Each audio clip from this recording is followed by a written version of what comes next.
강아지도 있고 다 이런 피조물들이 코끼리도 있고 이 하마나 이런 피조물들이 사람을 또 보고 뭐라고 느꼈을까? 여러분, 하나님하고 똑같이 생긴 존재가 있네. 그렇게 놀랐을 거예요. 하나님 우리를 그렇게 만드셨다. 하나님 같은 피조물이 다 있네. 다른 모든 피조물들이 그렇게 놀랐을 거예요. 나무들도 이 아담을 보고 하나님과 똑같이 생겼다. 그렇게 생각했단 말이에요. 우리가 그렇게 생겼어요. 다. 자, 여기서 제가 이제 오늘 설교의 이 시간상의 제약 때문에 확 비약을 해서 점프를 해가지고 지금 좀 제가 이 설교를 생략하고 지나가는데, 여러분 제가 지금 역사의 시작을 설명하고 있는 거예요. 이 역사 설명에 상당한 생략과 비약을 지금 할 수밖에 없는데, 하나님은 이때에 이미 인간의 이 시간의 끝 그리고 공간의 끝, 역사의 마지막과 끝을 계획하고 계셨더라 하는 사실을 제가 얘기를 하고 지금 지나가고 싶은 겁니다. 가장 온전한 피조물로서 하나님의 형상을 따라 만들어진 인간은 그 최선의 가치, 인간이 가진 최선의 가치가 자유의지예요.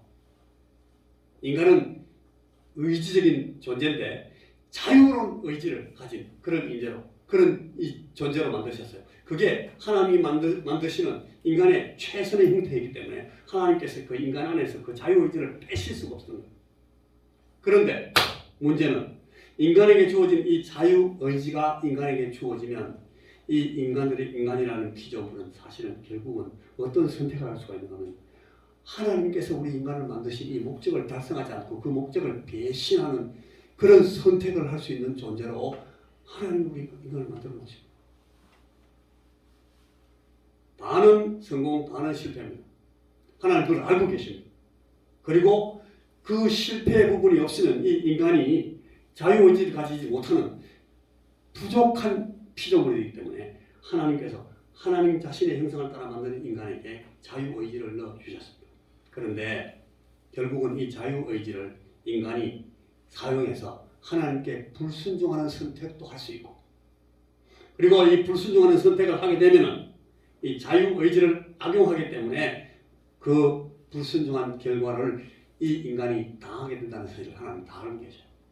그래가지고 하나님께서 이 자유의지를 주시면서 이 자유의지를 악용한 인간의 타락과 패망과 자멸의 수순이 너무너무 자명하다는 사실을 하나님께서 다 알고 계시고 하나님을 창조하셨기 때문에, 여러분 잘 들으셔야 된다.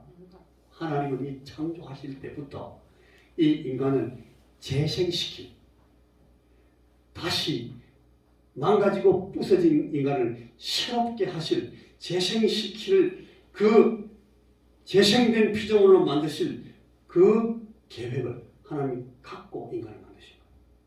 이게 성경이 우리에게 말하고 있는 사실이에요. 지금 이 목사가 지금 말하고 있는 이 인벤트, 이 목사가 발명해서 말하는 게 아니에요. 다 부서지고 타락해서 더 이상 하나님과 교제할 수 없는 망가진 인간이 되었을 때 그 인간들을 새롭게 하시는 그 재생 프로그램, 그것이 하나님이 처음부터 가지셨던 계획이에요. 그걸 바로 인류 구원을 위한 구속사다. 그렇게 성경은 설명을 합니다. 이제 이 사랑의 하나님을 만나면 죄인된 인간들은, 죄지은 인간들은 하나님의 그 거룩하심과 영광 때문에 그냥 죽습니다. 죄졌으니까. 죄지은 바로 죽도록 되어 있으니까 인간은. 이것이 죽음에 떨어지는 인간의 모습이에요. 그래서 다시 하나님을 만나고 하나님과 교제할 수 있는 존재가 되기 위해서는 이 모든 패망과 망가진 것을 극복할 재생의 방안이 필수적으로 필요해진 겁니다. 이 재생 프로그램, 구원의 역사, 이것을 성경은 창조를 설명하는 창세기 1장 그 첫 부분 한 장, 그거 끝난 2장 1절, 천지와 만물이 다 이루어지니라 하면서부터 계시록 22장 끝까지 성경 전체를 다 그 재생 프로그램을 설명합니다. 하나님이 가지셨던 이 인류 구원, 인간의 재창조 프로그램의 핵심은 간단하게 말해서 하나님 자신의 생명을 이 인간에게 부여하시는 거예요. 하나님 처음에 창조했을 때는 인간의 하나님의 모습, 형상, 임하고 대의, 하나님의 형상을 넣어서 만드셨는데 이제 이 재생 프로그램은 아이고 안 되겠다. 하나님은 이제 이 인간, 재생하는 이 인간에게는 하나님 자신의 생명을 주시겠다. 이미 계획하시고 이게 재생 프로그램의 핵심. 하나님은 우리 인간에게, 우리 피조물 인간들에게 하나님 자신의 생명, 이걸 성경에 따른 신약 성경에서는 영생 그렇게 합니다. 영생을 주시려고 하나님은 처음부터 계속 계획하신 겁니다. 하나님은 첫 창조부터 하나님은 우리에게 하나님 자신의 생명을 주실 이 영생의 계획을, 이 프로그램을 만드셨어요. 첫 창조에 깨어지고 부서진 사람에게 하나님 당신의 생명을 부여하시는 프로그램. 이것을 인류 구원사 혹은 인간 구속사라고 성경이 우리에게 설명해 주고 있습니다. 이것을 위해서 이제 하나님께서 세상에 오셔야 됩니다. 하나님께서 인간들에게 오셔야 됩니다. 하나님께서 인간들에게 자기 생명을 주시려면 인간들에게 오셔야 되니까. 왜냐하면 사람들은 하나님을 찾아갈 수가 없어요. 찾아가지 않아요. 아무 인간도 하나님을 찾지도 않고 하나님께 이룰 수가 없어요. 그러니까 이 하나님이 인간을 만나는 방법은 하나님 인간을 찾아오시는 방법밖에 없어요. 그래서 하나님이 인간들을 찾아오시게 됩니다. 세상에 하나님께서 오시지만 죄 짓고 죽게 된 이 하나님을 만나면 바로 죽는 이 사람을 상하게 하지 않는 모양으로 찾아오시는 그 방법이 필요해야 됩니다.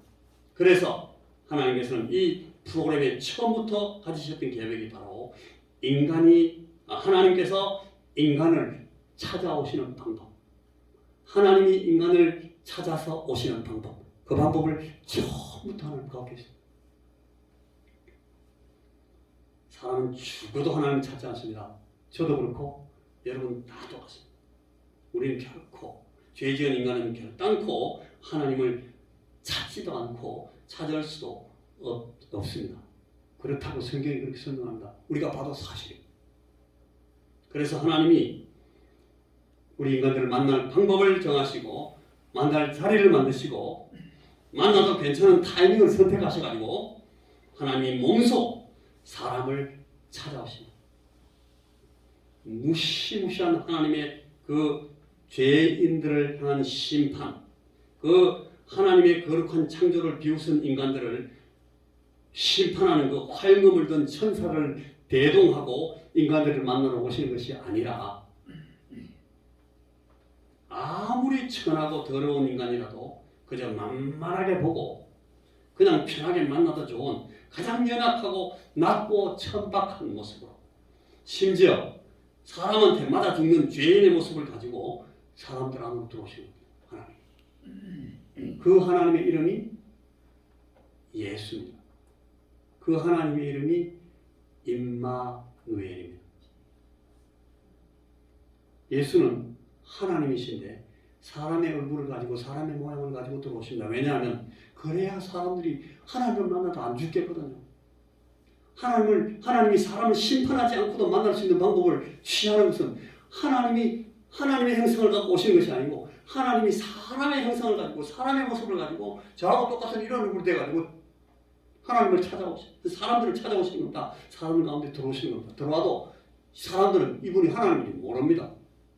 하나님이 알면 다 죽는데 그 하나님의 이름이 예수라는 겁니다.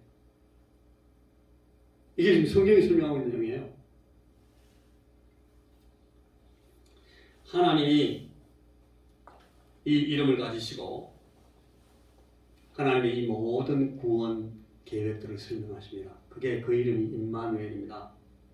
하나님이 사람을 만나러 사람 가운데 들어오십니다. 그런데 여러분, 하나님이 우리에게 이 프로그램이 가진 굉장히 중요한 한 비밀을, 이 탑 시크릿, 한 비밀을 성경을 통해서 설명하고 있는데 이것이 바로 여러분, 이 하나님의 오심이 두 번 있다는 겁니다. 두 번.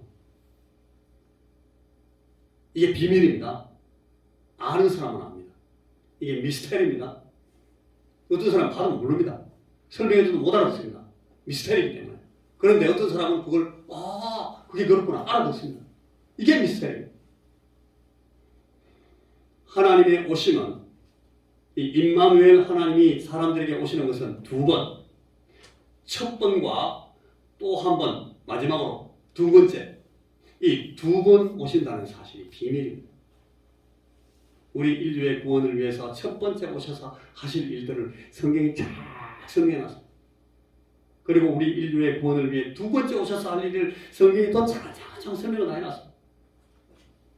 처음부터 성경은 이 두 번 오시는 프로그램을 전체로서 다 설명합니다만 구약에서는 주로 첫 번째 오심에 대해서 막 설명을 많이 하고 있고, 그리고 신약 성경에서는 이 두 번째 오시는 프로그램에 대해서 강조해서 막 집중하고 설명합니다. 오늘 우리는 이 오늘을 살고 있는 우리 인류, 여러분, 우리들은 지금 이 하나님의 첫 번째 오심과 두 번째 오심 그 사이에 있습니다. 그 사이를 지금 살고 있습니다. 여러분, 이게 시간이 길기 때문에 영원 안에서 조성된 하나의 시간 간격 안에서 딱 이루어진 일이라서 잘 안 보여요. 사람들이 그래서 아주 우습게 생각합니다. 이 일을, 이 진리를, 이 탑 시크릿을 너무 쉽게 생각합니다. 이게 굉장히 중요한데, 이 사실을 아는 사람들은 알지만 옛적에도 그랬던 것처럼 지금도 이 하나님의 두 번째 오실 일을 아무리 말해줘도 모르는 사람은 모릅니다. 못 알아듣습니다. 아무리 중요하다고 생각해도 그냥 별것 아닌 걸로 생각합니다. 성경은 꼭 이렇게 될 것이라고 분명히 말하고 있고, 그리고 지금 우리는 그 형상이, 그 현상이 그대로 가고 있다는 것을 보고 있습니다. 자, 이제 제가 여러분 오늘 말씀을 마치려고 합니다. 하나님께서는 이 인류 재생 프로그램의 두 번째 장, 첫 번째 오시고 두 번째 오실 이 중간의 시간을 위해 여러분 교회라는 것을 세우셨습니다. 아까 우리가 본문에 읽었던 그 교회. 첫 번째 오심과 두 번째 오심 사이 그 시간을 갖다가 성경은 종말이라고 합니다. 말세라고 설명합니다. 여러분, 우리가 살고 있는 이때가 말세입니다. 종말입니다. 성경이 말하는 종말. 이 종말의 때에 하나님 나라의 백성들을 하나님이 모으시고 그들을 교회라는 모양으로 모으셨다고 성경은 설명하고 있습니다. 이게 우리 교회의 모양이고, 여러분 오늘 우리 교회 21세기 원성교회, 우리 원성교회도 이 교회입니다. 첫 번째 오신 하나님께서 당신의 이름으로 당신을 따르는 자들을 모으시고 세우셔서 당신이 친히 머리가 되시는 한 몸, 이 몸의 시스템, 아까 제가 설명했죠. 아까 본문 읽으면서 이 몸의 시스템, 마치 사람의 몸과 같은 유기적인 구조로 교회라는 것을 만드신 것입니다. 그리고 이 교회가 바로 하나님의 두 번 오심, 그 사이에 마지막 세상에 존재하는 임시적인, 아주 불완전하지만 마치 첫 번째 인간처럼 그 불완전하지만 그 본질의 한 부분을 가진 하나님 나라의 모습으로 존재하도록 하신 것입니다. 이 교회가 이 땅 위에 지금의 모습으로 존재한 지가 우리 인간의 시간으로 따져서 한 2000년 정도 돼갑니다. 한 2000년 정도. 이제 얼마만 더 이런 모습으로 땅 위에 존속하게 되는지 아무도 우리는 정확히 알지 못합니다. 이것은 옛날 예수님의 하나님의 첫 번째 오심에 대해서 인간들이 가졌던 지식과 거의 흡사합니다. 이 교회의 모습이 어떠해야 되는지, 어떻게 돼가야 되는지를 오늘 우리가 읽었던 아까 그 본문, 사랑 안에서 참된 것을 하여 범사에 그에게까지 잘할지다 라는 말씀으로 이 내용을 설명하고 있었습니다. 여러분, 교회는 이 진리, 이 가치, 이 가르침, 이 깨우침 위에 세워되어 있습니다. 여러분, 그 교회를 여러 가지 다른 말을 많이 설명할 수 있습니다만, 그러나 오늘 우리가 한 가지 이 사실을 앞뒤를 맞춰서 조금 기억하시면서 제가 또 얘기해 드릴 겁니다. 또 가르쳐 드릴 거니까 뭐 걱정하실 필요 없는데 지금 모르겠어도 이거 무슨 말씀을 목사님 조금 너무 많으면 난데없는 말씀을 하시나 그렇게 생각 안 하셔도 돼요. 제가 또 얘기할 거니까. 그러나 지금 깨달으실 수 있으면 더 좋습니다. 우리 운송교회사 여러분 119년이 하나님 앞에 어떤 소중한 의미이기 위해서는 우리가 오늘 어떤 생각을 가지고 하나님께서 우리 교회를 왜 세우셨을까? 왜 이 지역에 이 원성교회를 만드셨을까? 사람들을 보내시고 누구를 보내시고 어떤 방법으로 이 119년 전에 여기서 교회라는 이름이 시작되도록 만드셨을까? 여러 가지로 설명해 드릴 수 있습니다만 여러분 이 사진 한번 보시겠습니까?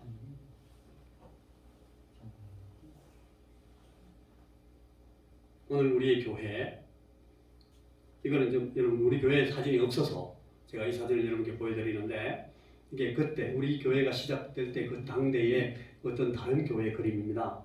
우리 교회도 아마 흡사 저보다 조금 규모가 작았을지 모르겠는데 교회가 저렇게 시작됐습니다. 그런데 우리 교회는 119년 전에 1902년에 시작되었지만 많은 자료를 가지고 연구를 해보니까 우리 교회가 119년 전 1902년도에 시작된 것이 아닙니다.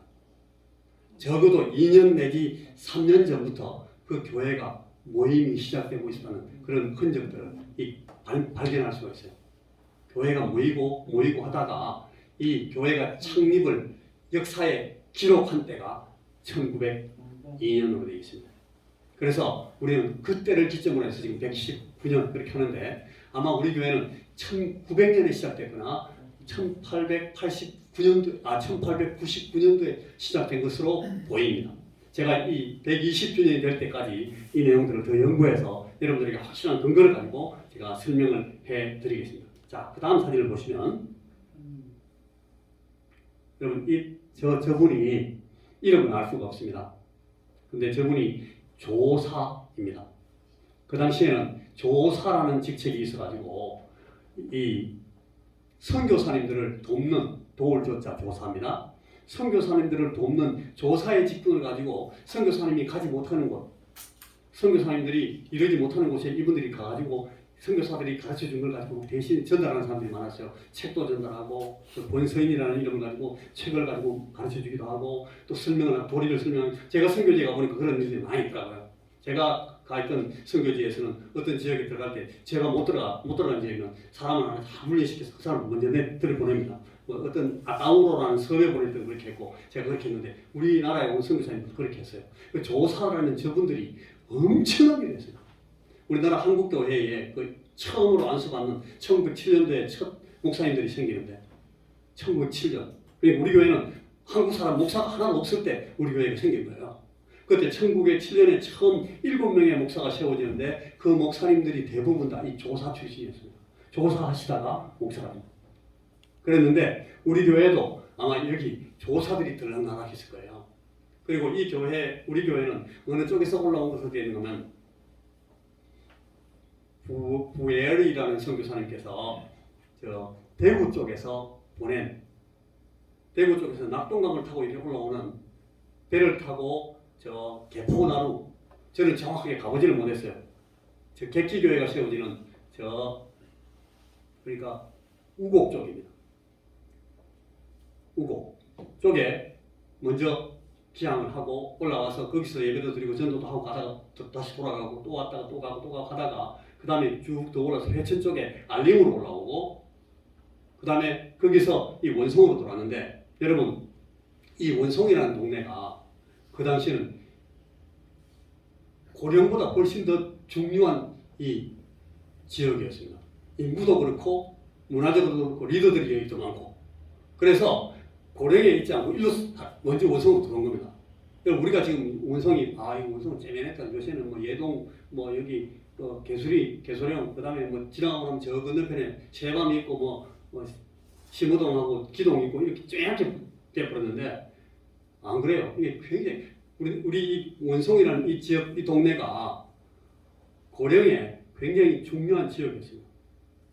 그리고 지금 여러분 보시는 그 고령 고분 지역이 있는 그 고령 기산이라고 그러죠. 그쪽하고 거의 비등한 그런 이 지역이었어요. 이 지역. 그러니까 그 앞에 옛날 지역에 우리가 역사에 처음 고령군이 등장하는 때가 AD 서기 775년이에요. 통일신라 시대 때인데 그 고령이 등장할 때 그때부터 이 원송 동네가 있었어요. 이 지역이 있었어요. 그런데 그러다 보니까 이 지역으로 선교사들이 조사를 먼저 보낸 거예요. 그래가지고 아마 우리 교회가 먼저 시작했을 가능성도 있고 저 알림교회가 먼저 시작했을 수도 있는데 그 예비적인 모임이 한두 해 계속 되다가 그 다음에 선교사들의 그 일지에 기록 일지에 어디 교회가 설립됐다라고 기록한 것이 1902년에 원성교회와 알림교회가 같이 기록되어 있습니다. 이게 이 우리 교회의 정확한 역사의 시작입니다. 자, 그 다음 그림 한번 보시겠습니까? 여러분 여기 보시는 이 어르신이 이분이 함자가 영자 숫자입니다. 김영수.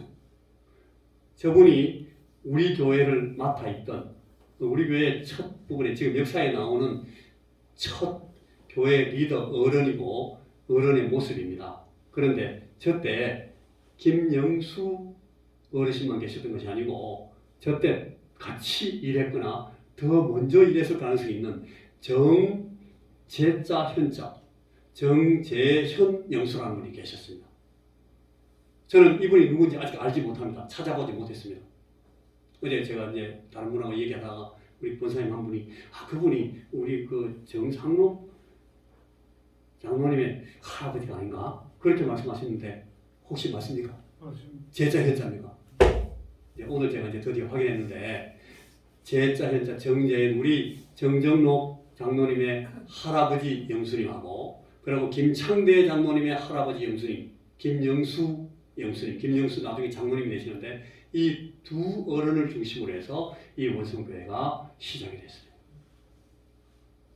제가 지금 막 머리부터 발까지 전기가 쫙 옵니다. 제가 그 정재현 어른을 내가 알아볼 수가 없어가지고 몰랐는데 지금 장로님이 맞습니다 하시는 거 보니까 제자 현자 정제자 현자 어르신하고 김영자 숫자 어르신 이 두 어른이 영수로 출발해가지고 조사들의 도움을 받아가지고 교회 모임을 시작하고 하다가 그 다음에 이 교회를 형성하고 이 교회를 세우고 이 교회가 나아오도록 그 어려운 때에 여러분 구한 말이에요. 아직 조선시대예요. 그때가 아직 우리 대한민국이 생기기 전입니다. 일제가 우리나라를 다 잡아먹기 전에 그때 우리 교회를 이분들이 세우셨어요.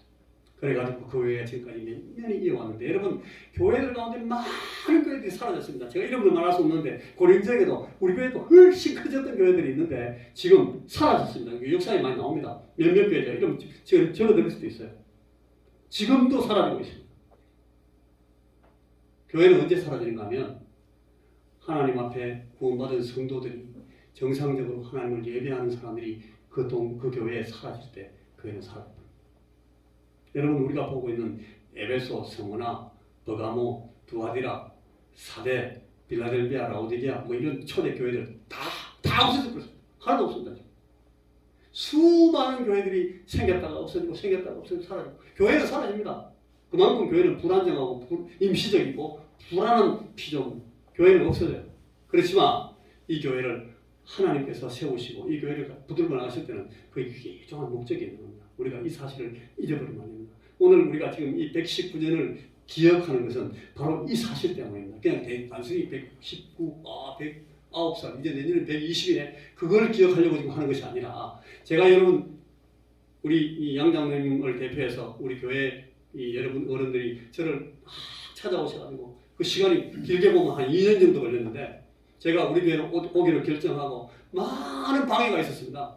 그런데 이게 오게 된 제일 중요한 하나의 그 목적이 뭐였는가 하면 이 사실을 우리가 다시금 기억하고 이 교회를 다시 건강하게 한번 부흥시켜보고 중흥시켜보자 하는 목적이 있었기 때문에 왔습니다. 그 기점이 120주년 되는 2022년으로 잡았던 겁니다. 여러분 내년입니다. 지금도 우리 교회가 우리가 한 방향을 가지고 나가고 있지만 우리가 저 2022년 한 계기를 우리가 만드는 것이 역사는 굉장히 중요한 거니까 그때를 위해서 우리 매진해가지고 교회 모양을 더 풍성하고 더 건강하게 더 온전하게 만들고 우리의 차세대들이 이 교회를 지고 나갈 수 있도록 문을 열고 밀고 나가는 것이 오늘 하나님께서 우리에게 이 교회를 통해서 하시고 싶어 하시는 일이라고 저는 확신합니다.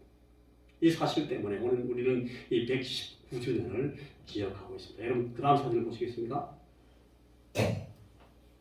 여기 보시면 이 고령 지역에 있는 기독교 교회가 전래된 것이 6가지 방법으로 설명이 되어 있는데, 제가 본 어떤 중요한 책에 제가 보니까 이게 제일 정확한 말씀 같아요. 그게 제 1번에 딱 나오는 게 뭔가는, 대구 지역에서 순회전도단이 출발해가지고 장날이나 혹은 학업 때문에 이 들락날락하는 지역으로 교회에 들어가서 그 교회 구성을 하고, 그 정재현 어른하고 김영수 어른을 중심으로 해서 교회가 세워지고, 그 교회는 월산 그리고 화암 그리고 대평 이런 쪽으로 교회를 펼쳐나간다. 그 다음에 이 똑같은 방법으로 나중에 수십 년 후에 고령읍 교회가 세워지고, 그 다음에 고령읍 교회는 고령중앙교회를 만들고, 고령제일교회를 만들고, 내곡교회를 만들고, 회천교회를 만들고, 이게 또 사부교회라는 곳에, 사부라는 지역에, 사부는 여러분 옛날부터 우리 고령토가 나오는 그 고령토를 이용해서 도요를 많이 갖고 있었던 도자기 만드는 지역이에요. 이 사부, 지금도 거기 도요가 있습니다. 그 사부 지역에서 교회가 생기고, 성산교회, 기족교회 기발, 그리고 이런 교회들이 또 평리교회 생겼다가 없어진 교회입니다. 그리고 다산제일교회, 벌지교회, 월성교회 이런 교회들이 같은 방법으로 생기는데, 제일 먼저 이 대구 지역의 순회전도단이 장날과 학업 이런 방법을 가지고 전학을 따가 교회를 세운 첫 번째 교회 케이스, 그 교회의 어떤 그 타입, 그 교회가 개척된 그 타입이 바로 원성교회인데, 이 원성교회가 이 고령지역 교회의 기독교 전례의 6가지 방법 중에 제 1번으로 설명되고 있어요. 제가 쓴 게 아니에요. 이거. 우리 교회 기독교회사 책에 나오는 내용입니다. 그 다음에는 뭐 낙동강 백기를 통해서 포구로 올라온 교회들이 현풍으로 돌아와서 객기교회가 생기고, 우곡제일교회 생기고, 개포, 옥산을 교회가 나왔다. 막 성경이 쭉 되고 6가지가 나와요. 그 다음 넘겨보시겠어요? 원성교회가, 그러니까 여러분 이 어마어마한 교회입니다. 원성교회를 세운 그 장정들이 저런 분들입니다. 저분들이 한 10년, 20년 후에 나와가지고 원성교회 주변에 나무도 심고 건물도 세우고 막 그렇게 했습니다. 그게 저 역사에 나옵니다. 그 다음 그림 보시면 이게 고령읍교회 사진인데, 우리 교회도 저때 저런 모양 좀 돼요. 저게 1947년도입니다. 우리는 저 이전 사진을 지금 막 발굴하고 있는데, 내년에는 제가 쫙 보여드릴 수 있을 겁니다. 그 다음 보시면, 여러분 여기에 보면 여기도 첫째, 둘째, 셋째, 넷째, 다섯째까지 설명하는데, 그 첫째 부분 여기서는 첫째, 선교사들이 도착도 하기 전에 지역 주민들 간의 연락과 이웃 교회나 성도들의 협력으로 정기적으로 예배를 드리는 중에 말씀에 근거한 복음의 진리를 깨달으며 성례에 참여할 준비를 하고 있다. 그래서 세워진 교회들이 있다. 그 교회들의 제일 중요한 그 타입, 그런 교회의 제일 모범이 어딘가 하면 원송교회다. 이렇게 또 교회사 책에 나와 있습니다. 제가 쓴 게 아니에요. 여러분, 우리 교회 이런 교회입니다. 우리 교회는 선교사들이 도착하기 전에 코가 크고 키가 큰 그 백인 선교사들, 그 사람들이 오기 전에 지역 주민들 간의 연락과 이웃 교회나 성도들의 협력으로 다른 데서 복음을 받은 분들이 막 돌아가지고 장날도 들어오고, 또 공부하러 나갔다가 예수 믿고 들어온 사람 몇몇 분이 오셔가지고, 아까 말씀했던 그 정재현 어르신이나 김영수 어르신 같은 그런 어른들이 중심이 돼가지고 정기적으로 예배를 드리는 중에, 그러니까 1899년이나 1900년도 그쯤에 말씀에 근거한 복음의 진리를 깨달으면서 성례에 참여할 준비를 하고 있다가, 이제 조사들이 들어오고 선교사들이 들어와가지고 이제 성례도 하고, 지금 우리가 드리는 예배처럼 예배도 막 드리고 설교도 하고 그렇게 됐다는 거예요. 그런 교회 중에 굉장히 중요한 한 샘플이 있는데, 그 샘플이 뭔가면 원성교회다. 이렇게 교회에 나와 있다는 겁니다. 우리 교회가 이렇게 시작했어요. 그리고 이 교회를 우리가 지금 이 교회를 통해서 은혜를 받고 있고, 이 교회를 통해서 이웃을 전도하고 있고, 이 교회를 통해서 우리가 우리의 다음 세대에 이 하나님께서 당신의 생명을 주셔서 재창조하는 인간들을 만드시기 위한 그 프로그램을 이행할 그런 교회로, 우리 이 마지막 때까지, 하나님께서 정하신 그 마지막 날이 올 때까지, 종말의 끝이 될 때까지, 이 하나님께서 만드신 우주 공간이 끝날 때 그때까지 하나님께서 만드신 이 계획을 수행할 교회의 모습으로 우리 교회가 지금 세워져 있다라는 것을 우리가 이 사실, 오늘 이 하나님을 예배하는 자리에서 사실을 여러 가지 자료를 가지고 지금 검토하면서 확인하고 있는 것입니다. 자, 다음. 이게 이제 1960년대에 우리 교회의 모습입니다. 어린이들만 저만큼 많았습니다. 교회가. 어른들 빼고 어린이들만 183명이나 됩니다. 그때. 저런 교회였는데 지금 우리 교회가 모양이 이렇게 되어 있습니다. 좋은 것이냐 나쁜 것이냐는 우리가 설명할 필요는 없어요. 막 인용 현상이 생기고 우리가 도심지의 후배지기 때문에 많이 빨려 나갔습니다. 우리가 교회들 다 키우면 전부 도시로 다 나갔어요. 어디 평리교회도 가고 뭐 대구 제일교회도 가고 어디 뭐 남산교회도 가고 온 삼척교회 온 교회 다 우리 교회인데 다 나가 있어요 지금. 어디 뭐 기장척조회도 가가지고 장로님 하시고 계시고 정정용 장로님 뭐 온 동네 다 나가 있습니다. 많은 교회. 그런데 여러분 분명히 기억하실 것은 앞으로는 이게 역전됩니다. 역전될 소망이 우리에게 있습니다. 이제는 도시, 도회지, 후배지 쪽으로 인구들이 나오기 시작합니다. 그리고 특별히 우리 고령 골짜기처럼 덕곡 골짜기처럼 이렇게 장수촌, 우리 골짜기 장수촌 마을이에요. 전국 10대 장수촌 중에 하나로 2000년대 초반에 그 선택된 적이 있다는 걸 여러분 알고 계십니까? 이 원성 골짜기, 이 덕곡 골짜기가요. 우리나라 10대 장수촌 중에 하나였어요. 여러분 모르시죠? 제가 아프리카에서 들었어요.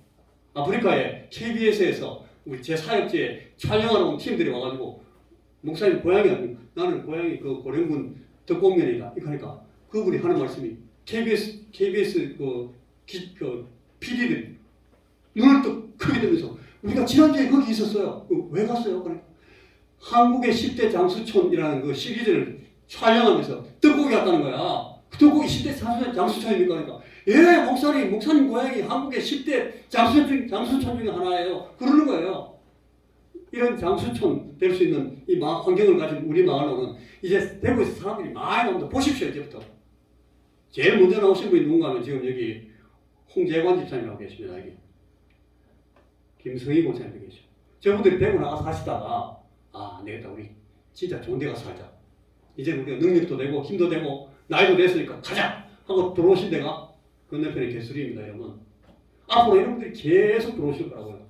우리가 뭐 해야 되겠습니까? 그런 분들을 맞아가지고 저분들이 우리 교회 주인들이거든요. 우리가 우리 교회 주인이 아니에요. 잠시 잠깐 후에 우리는 싹 사라지고 이제 우리 뒤에 들어오는 우리 후배들, 우리 젊은 사람들, 오늘 여기 몇몇 나와 있는 우리 젊은이들, 저런 분들이 다시 우리 교회 주인으로 들어올 때를 우리가 준비하고 기다리고 있다가 저분들에게 어서 오십시오 자리를 잘 내주는 그런 교회를 우리가 만들어 나가는 것이 저와 우리 여러분들의 사명입니다. 임무입니다. 우리의 목표입니다. 우리의 계획입니다. 그래서 지금 현재 우리 교회의 모습은 저렇습니다만 우리 교회의 모습이 어떻게 더 나은 모양으로 바뀌어가야 되는가 하는 것들을 우리가 계속해서 기도하면서 우리 교우들이 마음에 있는 말들을 계획들을 다 내놓고 토의하면서 오늘 여기 우리 제가 이런 말 해도 되는지 모르겠는데 이제 우리 고령의 지도자가 되시는 분들이 지금 오셔가지고 그분들과 더 큰 단위의 지도자들과 우리가 얘기하면서 이 교회를 그리고 이 지역을 하나님 앞에 건강한 그런 커뮤니티와 공동체로 만들어 나가야 되는 겁니다. 이것이 오늘 우리가 이 119주년을 맞이하면서 하나님 앞에서 확인하고 또 하나님의 말씀을 통해서 교훈 받아야 되는 그런 진리이고 사실이다 하는 것을 우리가 기억하면서 오늘 말씀을 마치겠습니다. 기도하십시오. 하나님 아버지, 오늘 우리에게 주시는 이 모든 말씀들이 하나님의 귀하신 계획과 뜻대로 잘 이해되게 하시고 우리가 하나님의 뜻을 따라 열심으로 이 교회를 통해서 하나님을 아름답게 섬기는 그런 모든 교우들이 다 될 수 있도록 21세기 온성교회 부르신 모든 성도들을 하나님이 축복하시고 우리의 사랑하는 자녀들, 자손들을 주께서 아름답게 세우시고 불러주시고 인도하여 주옵소서. 예수님 이름으로 기도하옵나이다.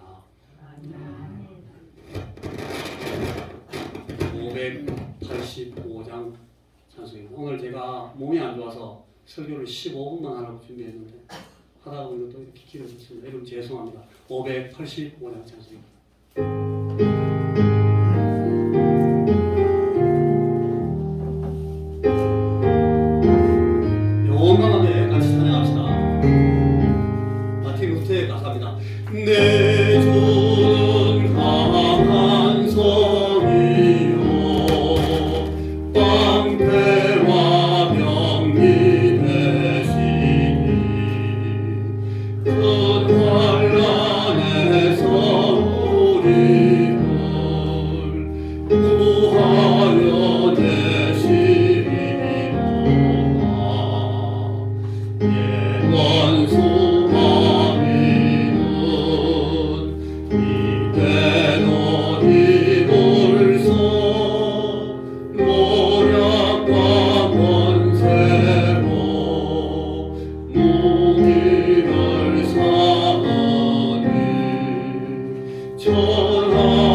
봉헌하겠습니다. 우리 진순자 권사님을 대표로 우리가 하나님 앞에 봉헌했습니다만 이 봉헌은 우리 자신을 헌신하는 그런 순서입니다.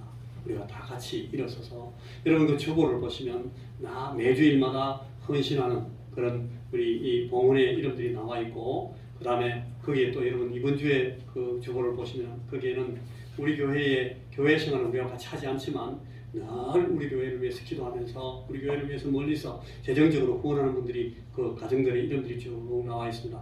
여러분 우리가 혼자 있는 것이 아니라 우리가 외롭게 몇몇 사람들만 이 교회에 있는 것이 아니라 이 많은 사람들이 이 교회를 위해서 같이 기도하고 있고 같이 푸시 투게더 함께 밀고 있다는 것을 조금 더 잊지 마시고 항상 용기 있게 우리가 우리 교회의 역사를 위해서 우리 교회를 위해서 기도해야 되겠습니다. 이 시간 우리가 하나님 앞에 헌신하는 기도를 올립니다. 하나님 아버지 이 시간 우리가 주님 앞에 예배드리는 시간을 통해서 하나님께서 우리에게 주신 생명 하나님께서 우리에게 주신 모든 삶의 방법들 이것들이 모두 하나님께서 주신 것이고 하나님으로부터 온 것이라는 사실을 우리가 감히 확인하고 고백하면서 하나님 우리에게 주신 우리 삶의 우리 생명의 귀중한 흔적의 한 부분을 주님 앞에 올려드립니다. 대표로 하나님 앞에 드립니다. 하나님 이것을 거두시면서 우리의 생명, 우리의 인생, 우리 자신들의 모든 삶 그리고 우리의 모든 가정 우리의 모든 미래와 우리의 모든 가능성까지 전부 하나님께서 받아주시고 하나님 것으로 삼으시고 하나님의 아름다운 귀하신 뜻을 따라 사용하여 주시라고 저희들이 하나님 앞에 감히 떨리면서 이 사실을 고백하고 주님 앞에 이 헌상을 올리오니 하나님 받아주시옵소서.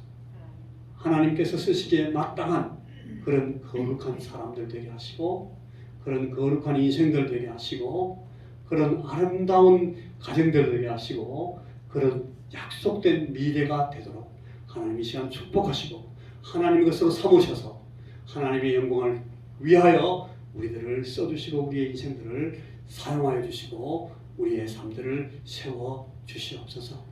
하나님 우리에게 부족한 것들 하나님께 채워주시고 결핍된 것들 하나님께서 고쳐주시고 하나님 망가진 것들을 하나님께서 새롭게 재생시켜 주시고 아버지 하나님 우리의 연약한 것들을 하나님께서 강하게 만들어 주시고 우리의 병든 것들을 하나님께서 이 시간 고쳐주시고 하나님 새 능력을 베풀어 주심으로 하나님께서 우리의 삶에 우리에게 주신 우리의 인생에 주신 임무들을 우리가 하나님 앞에서 거룩하게 감당할 수 있는 그런 귀한 능력을 하나님 이 시간 우리에게 베풀어 주시옵소서. 우리 모든 사랑하는 가정들에 자라난 우리 자손들의 귀한 생명들을 주님께서 귀히 여겨주시고 저들의 삶을 주께서 축복하여 주시옵소서. 모든 말씀을 예수님 이름으로 감사하며 기도하옵나이다. 아멘. 620장 찬송을 파송 찬송으로 한 절 부르고 예배를 마치겠습니다.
우러러 축원하옵기는 우리 주 예수 그리스도의 구원하신 은혜와 하나님 아버지의 만극하신 사랑하심과 성령의 교통하심이 이 시간 하나님 앞에 나와 하나님 앞에 온 마음과 뜻과 정성을 다하여 경배하고 하나님 주신 귀한 말씀을 따라 우리의 삶의 의미가 무엇인지를 깨닫고 우리가 어떻게 살고 우리 교회를 어떻게 세워나가야 될지를 마음 가운데 이해하고 결심하면서 하나님 앞에 작정하는 우리 사랑하는 모든 21세기 원성교회에 속한 형제 자매들 머리 위에 하나님 우리 교회가 함께하고 있는 이 모든 공동체에 속한 사랑하는 영혼들 위에 그리고 우리와 함께하는 모든 사랑하는 교회들과 이 복음 전선에 나가서 우리를 위해서 우리의 대표에서 수고하고 있는 모든 선교사들과 저들의 선교 교회들 위해 이제부터 영원토록 함께 계실지어다.